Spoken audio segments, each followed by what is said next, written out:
لله نحمده ونستعينه ونستغفره ونستهديه ونعوذ بالله من شرور أنفسنا ومن سيئات أعمالنا من يهده الله فلا مضل له ومن يضلل فلا هادي له وأشهد أن لا إله إلا الله وحده لا شريك له وأشهد أن سيدنا وحبيبنا وعظيمنا محمدا عبده ورسوله وصفيه وحبيبه بلغ الرسالة وأدى الأمانة ونصح للأمة وجاهد في الله حق جهاده حتى أتاه اليقين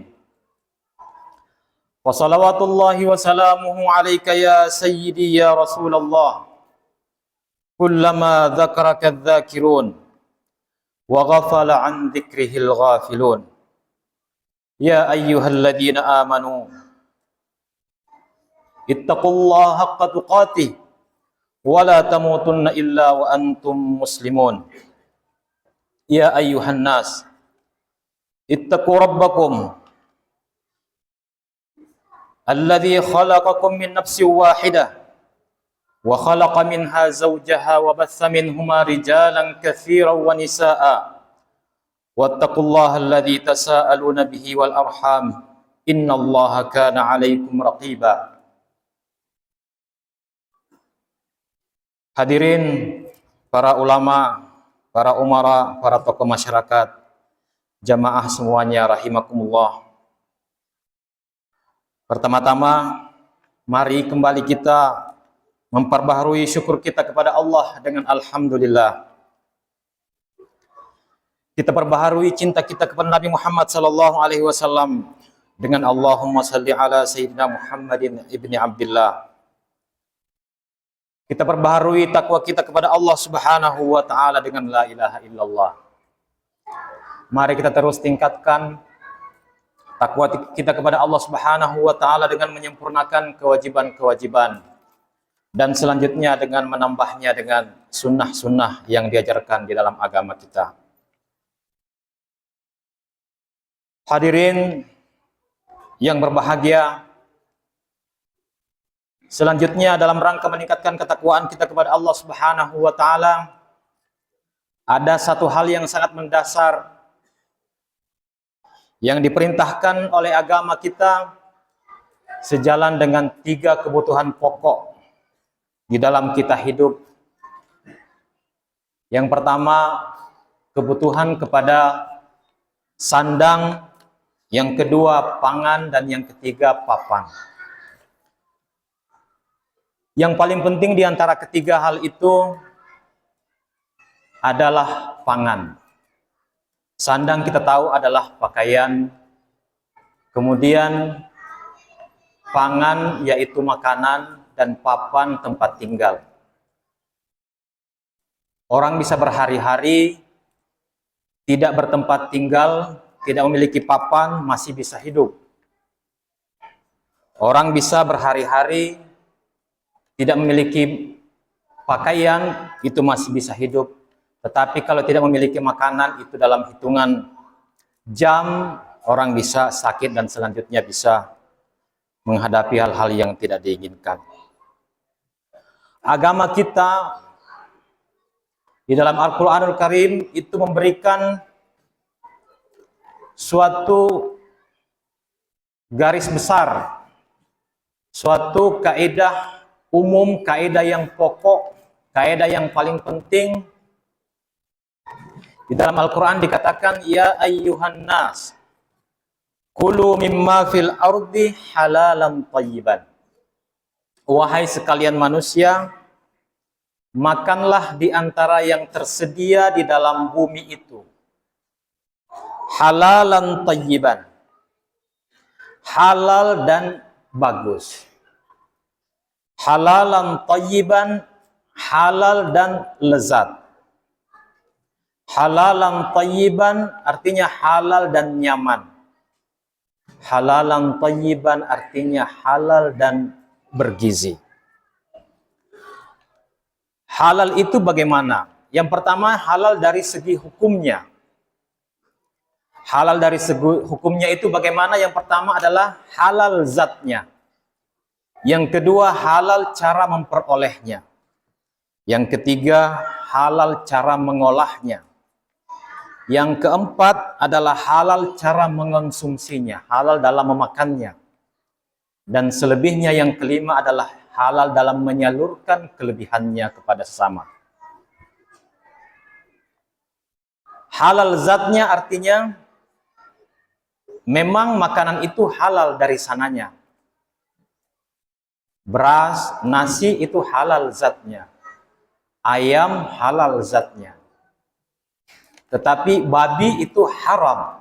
Haram zatnya. Dari sananya memang sudah ditetapkan oleh Allah sebagai haram. Zatnya haram.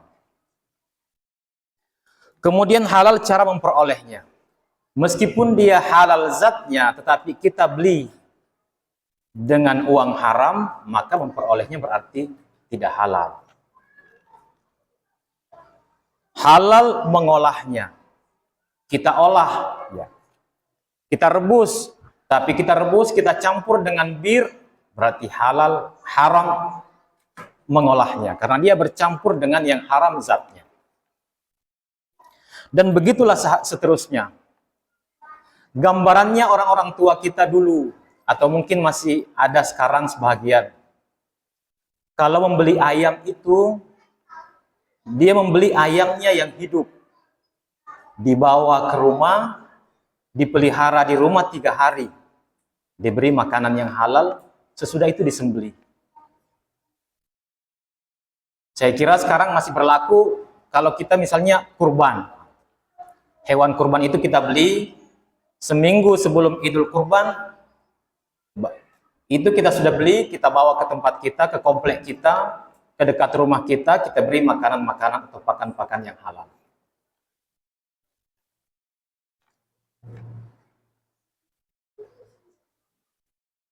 Di dalam sebuah hadis dikatakan,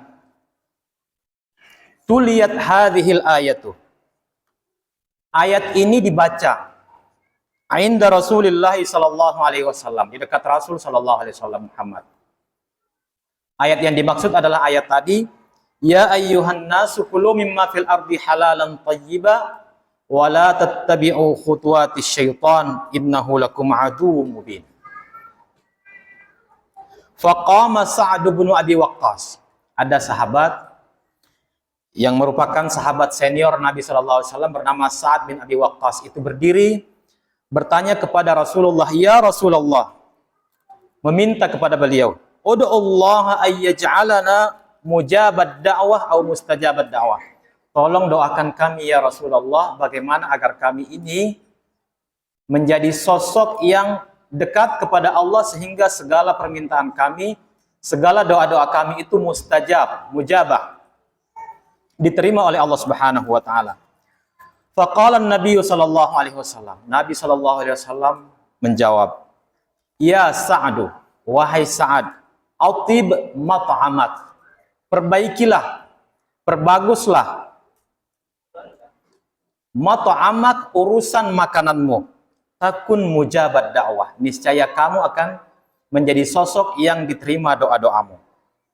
Walladzi nafsu Muhammadin biyadihi, demi Allah yang di tangannya ruh atau zat Nabi sallallahu alaihi wasallam ini, yang Allah Subhanahu wa taala menguasai zat Nabi Muhammad ini. Innal abda la yaqdhifu al-luqmatal harama fi jawfihi. Ada orang yang memakan makanan yang haram. Ma yataqabbalu minhu amalun. Ma yutaqabbalu minhu amalun arba'ina yauman. Karena memakan atau mengonsumsi makanan yang haram itu, maka amalnya tidak diterima selama 40 hari. Wa ayyuma abdin nabata lahmuhu min haramin aw min suhtin fannaru aula bih.